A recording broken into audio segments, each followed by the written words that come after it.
नमस्कार, आप देख रहे हैं अपना उत्तर प्रदेश। मैं हूं आपके साथ सचिन चौहान। खबरों में आगे बढ़ते हैं बड़ी खबर के साथ और फिलहाल मथुरा से बड़ी खबर है। 19 मार्च को मथुरा आएंगी राष्ट्रपति द्रौपदी मुर्मू। राष्ट्रपति के 3 दिवसीय दौरे को लेकर खाका पूरी तरह से तैयार है। अयोध्या में रामलला के दर्शन के बाद मथुरा वो पहुंचेंगी।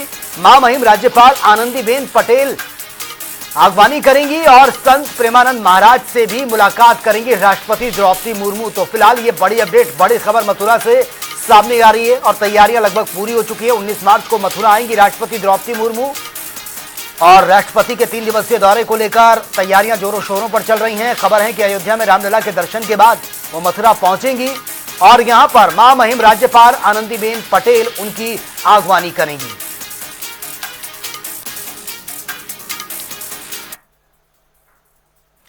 मुख्यमंत्री योगी आदित्यनाथ आज हरियाणा के दौरे पर रहे हैं, जहां पर सीएम योगी कैथल के सोंगल गांव स्थित सिद्ध बाबा मुकुटनाथ जी की प्राचीन तपोस्थली भी पहुंचे हैं।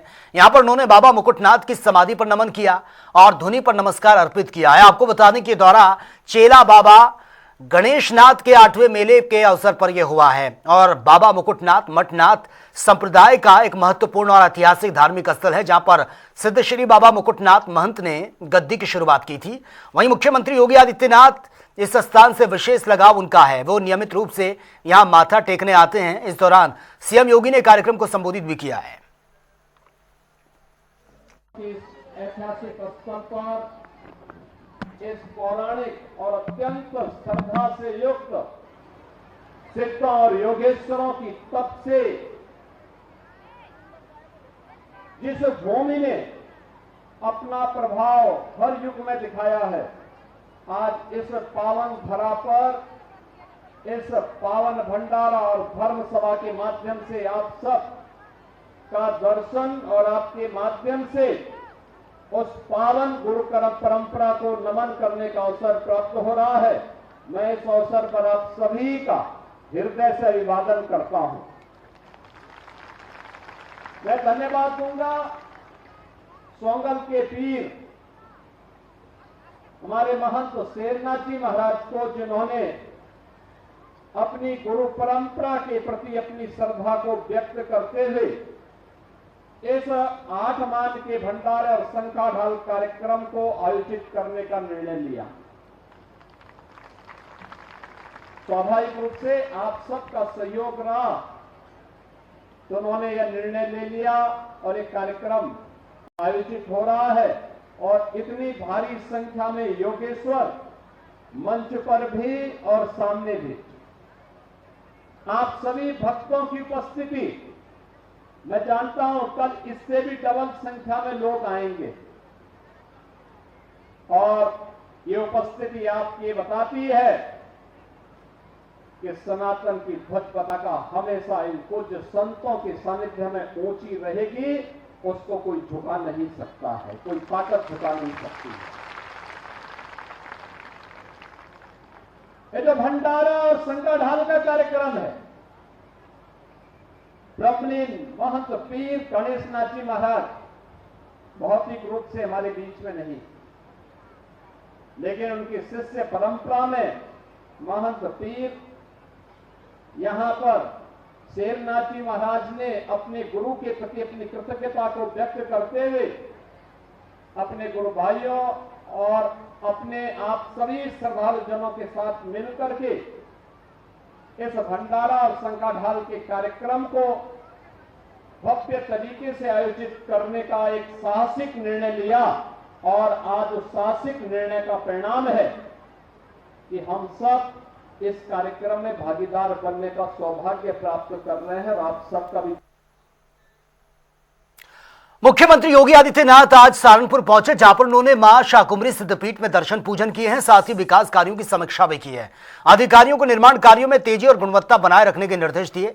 सीएम योगी ने सबसे पहले निर्माणाधीन सोविनियर शॉप, टॉयलेट ब्लॉक और साथ ही टूरिस्ट फैसिलिटेशन सेंटर, साथ ही मल्टीलेवल पार्किंग का निरीक्षण किया है। अधिकारियों ने इन परियोजनाओं की प्रगति, योजनाओं के बारे में विस्तार से जानकारी दी है और साथ ही सीएम योगी ने आगामी चैत्र नवरात्रि मेले की तैयारियों को लेकर मंडल के अधिकारियों के साथ समीक्षा मीटिंग की है। सीएम योगी के इस दौरे के दौरान विधायक राजीव गुंबर भी नजर आए।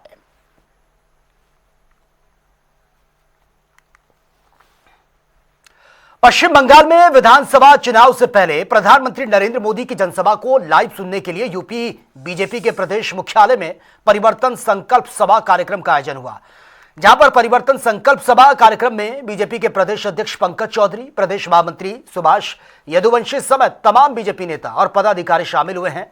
पंकज चौधरी ने इस कार्यक्रम की दीप प्रज्वलित करके शुभारंभ किया है। साथ ही उन्होंने यह भी कहा कि बीजेपी केवल राजनीति नहीं करती बल्कि एक भारत श्रेष्ठ भारत का नारा हमारे प्रधानमंत्री ने दिया है, जिससे पूरे भारत को एक माला की तरह यह पिरोया गया है।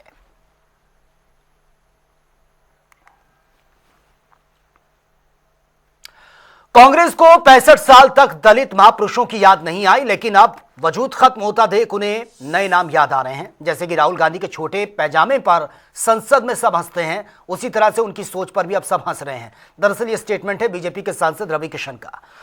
प्रयागराज में राष्ट्रीय ग्रामीण आजीविका मिशन के तहत सरस मेला 2026 का भव्य शुभारंभ किया गया, जहां पर उप मुख्यमंत्री केशव प्रसाद मौर्य और बीजेपी सांसद रवि किशन समेत तमाम जनप्रतिनिधि और अधिकारी मौजूद रहे। इस दौरान डिप्टी सीएम केशव प्रसाद ने दीप प्रज्वलित कर सरस मेले का शुभारंभ किया। वहीं रवि किशन ने जहां स्वयं सहायता समूह की महिलाओं का उत्साह बढ़ाया, तो विपक्ष पर जमकर बरसते हुए भी नजर आए। ऐतिहासिक प्रधानमंत्री मोदी जी, पूज्य योगी महाराज जी, केशव मौर्य जी उप मुख्यमंत्री, इनकी सोच को मैं प्रणाम करता हूं कि महिलाओं को सशक्तिकरण करने के लिए इतना बड़ा इस मेला लगाया गया। हजारों हमारी दीदियां आई जिनको लखपति दीदी प्रधानमंत्री की योजनाओं ने बनाया, अब वो करोड़पति दीदी कैसे बनेंगी, इनका बहुत अच्छा भाषण सुनने को मिला।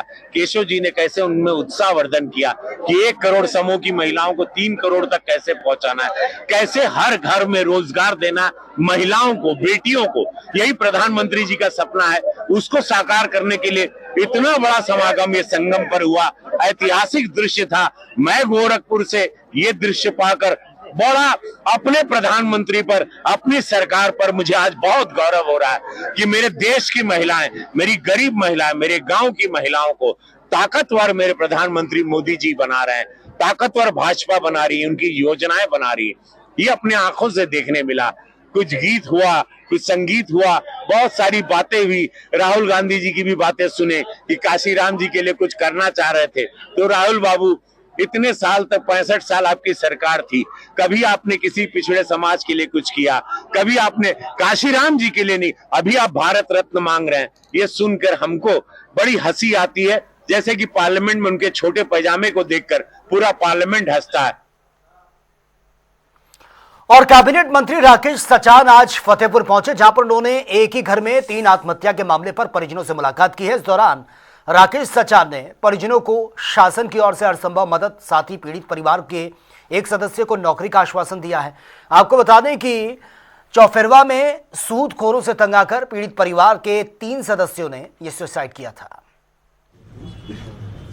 देखिए, बड़ी दुखद घटना है।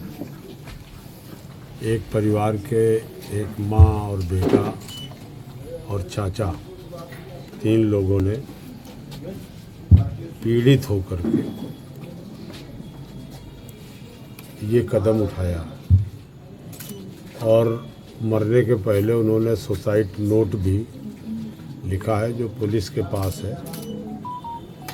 उस सुसाइड नोट में जिन जिन लोगों के नाम उन्होंने दर्शाए हैं उनके खिलाफ पुलिस ने मुकदमा दर्ज करके सख्त कार्रवाई की भी है। उसमें गिरफ्तारी भी हो गई है। जो 1 आध लोग बचे उनके खिलाफ भी पुलिस लगी और जल्द ही उनको गिरफ्तार करेगी। योगी सरकार में कानून सबके लिए बराबर है और जिस तरह से ये घटना हुई है ये बड़ी दुखद है। और इसमें ब्याज को लेकर के जो सामने आई है मुद्दे कि थोड़े बहुत पैसे ले करके 5 लाख का 20 लाख तक ब्याज लेना, परिवार को उत्पीड़ित कर देना, दहशत भर देना और इतनी दहशत भर देना कि उनको दूसरा कोई विकल्प मौत के अलावा नहीं दिखा। तो ऐसे जो लोग हैं उनके खिलाफ सख्त कार्रवाई होगी और तमाम कानून के चलते जो भी धाराएं और भी बन सकती हैं उस पर भी कार्रवाई होगी। और योगी जी की सरकार पूरी तरह से पीड़ित परिवार के साथ है। और चलिए आगे बढ़ते हैं बड़ी खबर के साथ। राजधानी लखनऊ में जय नारायण मिश्र महाविद्यालय में संस्थापक दिवस समारोह का आयोजन यह किया गया, जहां पर कार्यक्रम का शुभारंभ मुख्य अतिथि राज्यसभा सांसद दिनेश शर्मा ने किया। इस दौरान उन्होंने कहा कि 1917 में स्थापित यह महाविद्यालय शिक्षा और संस्कृति के समन्वय का महत्वपूर्ण केंद्र रहा है। शिक्षा सामाजिक परिवर्तन का सशक्त माध्यम।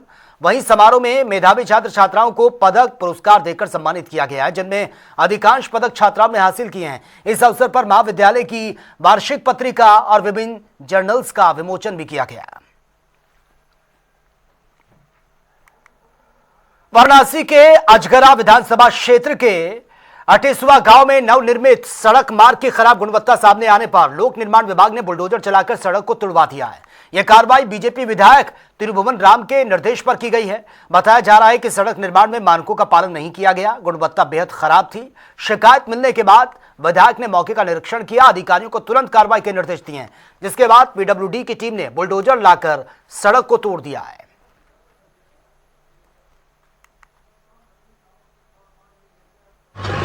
मैं गया था 12 मार्च को मैं वहाँ पर दौरे पर गया था। उस गांव में एक राजभर नौजवान की डेथ हो गई थी, तो उसके घर गए थे और माननीय ओम प्रकाश राजभर जी भी गए थे। मैंने देखा कि क्वालिटी बहुत ख़राब थी। जो उन्होंने ग्रिट ले किया हुआ था, उसके पहले सफाई भी नहीं हुई थी सतह की, और मुझे ऐसा लगा कि ये काम बहुत घटिया हो रहा है। और जब मैं उसको देखकर आया तो उसके बाद मैंने अधिशासी अभियंता को कहा कि ये बर्दाश्त नहीं करेगी हमारी सरकार, और मैं स्वयं अब निकलूँगा इंस्पेक्शन के लिए, और जहाँ भी देखूँगा कि काम खराब हो रहा है, विशिष्टों के अनुसार नहीं हो रहा है, मानकों के अनुसार नहीं हो रहा है, उन पर सख्त से सख्त कार्रवाई के लिए माननीय मुख्यमंत्री जी के संज्ञान में लाया जाएगा, क्योंकि लोक निर्माण विभाग के माननीय मंत्री भी माननीय मुख्यमंत्री जी हैं। और अधिशासी अभियंता ने त्वरित कार्रवाई करके ऑन द स्पॉट खुद गए, उनके सहायक अभियंता भी गए, और गुणवत्ता में कमी पाने के आधार पर जेसीबी लगा के उसका पूरा का पूरा 1 किलोमीटर का जो काम उसने किया था वो उसको हटवा दिया गया है। और काम फिर से ठेकेदार को करना पड़ेगा और ठेकेदार के खिलाफ एक्शन भी होगा। बदायूं के एचपीसीएल प्लांट पर एक कर्मचारी द्वारा मुख्य प्रबंधक और सहायक प्रबंधक की दिन दहाड़े गोली मारकर हत्या किए जाने के मामले में बीजेपी के पूर्व सांसद धर्मेंद्र कश्यप का बयान सामने आया है। हत्याकांड की सीबीआई जांच की मांग करते हुए धर्मेंद्र कश्यप ने स्थानीय नेताओं पर हत्यारे को संरक्षण देने का आरोप लगा दिया है। पूर्व सांसद ने घटना को दुर्भाग्यपूर्ण बताते हुए दुख भी जताया और कहा कि हत्यारा बीच मीटिंग में कार से पहुंचा, जबकि वहां बहुत से सुरक्षा गार्ड भी थे। चेक क्यों नहीं किया गया? उन्होंने ये भी कहा कि इसकी सीबीआई जांच होनी चाहिए और इसको संरक्षण देने वाले, चाहे वो किसी भी विशेष जाति के नेता क्यों ना हो, जिनकी शाह पर हत्याकांड को अंजाम ये दिया गया है। देखिए, जो भी घटना हुई बहुत दुर्भाग्यपूर्ण हुई, और मैं उन अधिकारियों के परिवार के प्रति अपनी शोक संवेदनाएं व्यक्त करता हूं और मृत आत्मा को भी ईश्वर से प्रार्थना करता हूं कि उनको अपने श्री चरणों में स्थान दें। लेकिन जिस तरह से इस घटना को देखा जाए, ये दुर्भाग्यपूर्ण तो है ही, और मैं इसकी सीबीआई की जांच की मांग करता हूं, क्योंकि एक व्यक्ति जाकर के सिक्योरिटी गार्ड वहाँ हैं, प्रतिबंधित क्षेत्र है, और वो व्यक्ति फैक्ट्री के अंदर जाता है और मीटिंग कर रहे अधिकारियों को मार देता है। ये कोई बहुत बड़ी साजिश की तरफ इशारा करता है। मेरा केवल इसमें सीबीआई जांच के पीछे का उद्देश्य है कि आखिर वो एक व्यक्ति नहीं रहा होगा, वो जो बुलेरो गाड़ी वो किसकी गाड़ी है, उस गाड़ी की भी जांच होनी चाहिए, और वो व्यक्ति गाड़ी में कैसे बैठ के अंदर चला गया, और वहाँ जो सिक्योरिटी गार्ड हैं उन्होंने गाड़ी में ये नहीं पूछने की जहमत उठाई कि कौन अंदर जा रहा है कौन बाहर जा रहा है। और यहाँ तक कि मुझे जो जानकारी हुई है वो सिक्योरिटी गार्ड जो है वो भी जो वहाँ कातिल है उसके परिवार के लोग हैं, उनके चचा भतीजे हैं। उत्तर प्रदेश में पुलिस सब इंस्पेक्टर दरोगा भर्ती के लिए परीक्षा आज से शुरू हो गई है और यह परीक्षा 14 और 15 मार्च को 2 पालियों में आयोजित की जा रही है। जहां आज पहली पाली की परीक्षा सुबह 10 बजे शुरू हुई, दोपहर 12 बजे ये तक चली है। दूसरी शिफ्ट की अगर बात करें तो 3 बजे एग्जाम शुरू हुआ, शाम 5 बजे तक चला। टीवी स्क्रीन पर इस वक्त हम आपको 6 अलग अलग तस्वीरें दिखा रहे हैं। परीक्षा के दौरान प्रशासनिक अमला पूरी तरह से एक्टिव नजर आया। शांतिपूर्वक ढंग से नकल रहित परीक्षा संपन्न करवाई गई है। कुछ तस्वीरें आपके सामने देवरिया, कन्नौज, गाजीपुर, मुरादाबाद, बदायूं और हापुड़ की तस्वीरें, जहां पर बहुत ही शांतिपूर्वक तरीके से ये एग्जाम संपन्न करवाया गया है।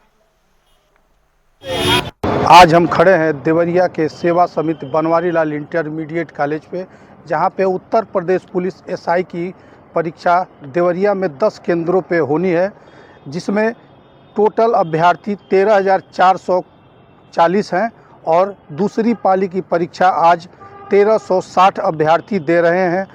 यहां देवरिया में टोटल 10 परीक्षा केंद्र बनाए गए हैं, जहां मौके पे अभी तक कोई घटना या दुर्घटना की सूचना नहीं है और मौके पे भारी संख्या में पुलिस बल तैनात है। देवरिया से सुधीर पांडे, जनता टीवी।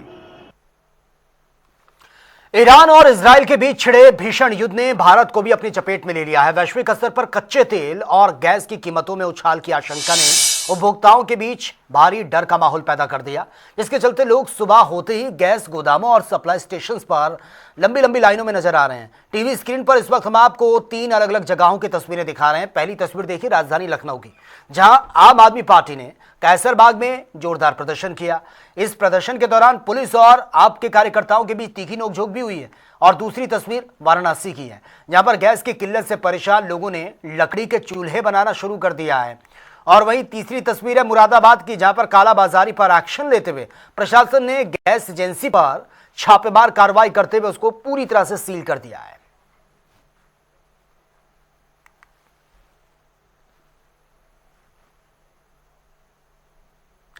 और चलिए आगे बढ़ते हैं बड़ी खबर के साथ। झांसी से यह बड़ी खबर सामने आ रही है। झांसी के गठिया में गैस गोदाम पर झड़प देखने को मिली है। गैस सिलेंडर लेने को लेकर पहले कहासुनी हुई, पब्लिक और गोदाम स्टाफ के बीच धक्का मुक्की भी हुई है। तो गैस की किल्लत, अब इसका इम्पैक्ट ये होता हुआ नजर आ रहा है कि लोग आपस में ही उलझ रहे हैं। ये एजेंसी की तस्वीर आपके सामने है। यहाँ पर जो ग्राहक पहुंचे थे और उसके बाद ये आप तस्वीरें देख सकते हैं, सिलेंडर को लेकर ये कहासुनी हुई है। पब्लिक और गोदाम स्टाफ के बीच धक्का मुक्की, ये आपके तस्वीरें सामने हैं। झांसी के गठिया में गैस गोदाम पर यह झड़प का पूरा मामला। गैस की किल्लत कुछ इस कदर अब हो चुकी है, लोगों की टेंशन इस तरह से बढ़ गई है कि लोग अब आपस में ही उलझते हुए नजर आ रहे हैं। और मध्य पूर्व में इजराइल ईरान के बीच जारी तनाव का असर अब भारत की रसोई तक पहुंच रहा है। एलपीजी आपूर्ति प्रभावित होने से कई जगह सिलेंडर की जो किल्लत है और कीमतों में बहुत तेजी देखने को मिल रही है। और इसी का असर बाराबंकी में भी देखने को मिल रहा है, जहां पर गैस एजेंसियों पर लंबी कतारें हैं, फिर भी लोगों को कई कई दिन तक सिलेंडर नहीं मिल पा रहे हैं। ऐसे में लोग ने अब पुराने जो विकल्प हैं, पुराने जो ऑप्शंस हैं, उनकी तरफ वो लौट रहे हैं। कहीं तो लकड़ी के चूल्हे जल रहे हैं, तो कहीं भट्टियों पर खाना बन रहा है। वहीं अब शरीफाबाद की तस्वीर आप देखिए, यहां पर शरीफाबाद गांव में इन दिनों गोबर के उपलों की अचानक से डिमांड बढ़ गई है। रहने वाला हूं। आज 4-5 दिन से मैं गैस की लाइन में लगा हुआ हूं। मुझे गैस नहीं प्राप्त हो रही थी, तो पता चला शरीफाबाद में कंडे मिल रहे हैं। हम यहां आए तो मुझे पता चला, तो यहां पे आए, फिर 10 रुपये प्रति कंडे के हिसाब से मुझे दिया गया है। अब गैस ना मिलने की समस्या के कारण चूल्हे पर खाना बनाना पड़ेगा। उसको बनवाने के लिए अब मजबूरी है, सब दिक्कत बस, इसलिए अब कंडे ले जाकर उसी पे खाना बनवाएंगे। गैस मिल नहीं पा रही हमारी। हाँ भैया, जब तकलीफ हुई तो पाथा बनावा जाबे करी, लगावा जाई। हाँ, जब ईंधन लकड़ी, जब सिलेंडर न मिली तो ईंधन लकड़ी पाथा न जाई। तो जिनके गैस नहीं मिले थे उनको ले तो ही आप लोगों से? हाँ, लिए आवन नहीं का, जो बढ़ते तो बेच लिए। कै पैसा कंडा बेचत? अरे 10 रुपया कंडा। तो होती है हमरा साहब, का करी? बेच ले तो का बनाई खाई? हम पंचे बिन बटोर के गोबर पाथे, जानवर तो है नहीं। बेच ले तो गुजारा कर ले, लकड़ी काट ले थे। अच्छा, गोबर पाथे कुछ तो बेचत हुई हो, थोड़ा बड़ा कोई आवत हुई, मांगत हुई? देती है। हाँ, कोई आवत तो हमार पेट वैसे उनका पेट। तो